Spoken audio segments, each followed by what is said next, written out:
touristes japonais du Faramede n'en croyaient pas leurs yeux. Ce matin, tous ceux qui glissent sur l'eau à la force du vent s'étaient donné rendez-vous pour la Bluescope Race, une course longue distance jusqu'à Lansvata, suivie par Nicolas Fasquelle et Pierre-Jean Carrascosa.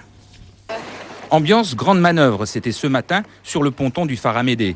La barge de la Marine nationale a gracieusement acheminé le matériel des 60 concurrents inscrits à la Bluescope Race, un raid de 19 km qui regroupe les amoureux de la glisse.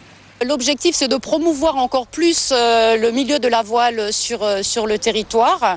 Et puis bon, je pense que les participants seront ravis de cette expérience. Ça faisait longtemps qu'il n'y en avait pas eu. La dernière en date remonte en 2002. Et le record à battre pour la planche à voile, parce que c'est le seul chronomètre que je connais, c'est 23 minutes et les poussières.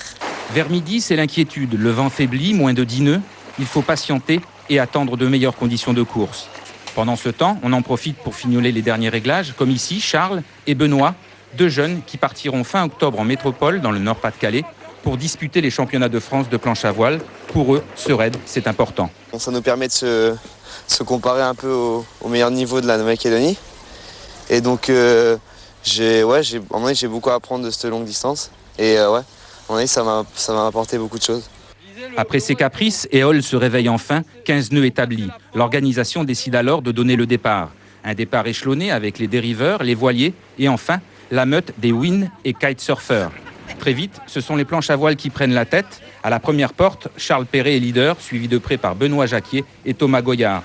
Une belle bagarre jusqu'à l'arrivée à Lansvata et c'est finalement l'ancien champion de France minime 2006 qui l'emporte avec un temps de 27 minutes. C'était assez chaud au début parce que j'étais pas premier, le vent était léger, j'étais limite. Après le vent a forci, j'ai pu donc rattraper mes concurrents un par un et arriver premier. Coup de chapeau aux 30 bénévoles qui ont assuré la sécurité tout au long du parcours. Une belle réussite pour cette première édition. Prochain rendez-vous avec l'association néo-calédonienne de glisse les 13 et 14 décembre prochains pour les 24 heures de la voile. En football, du 24 septembre au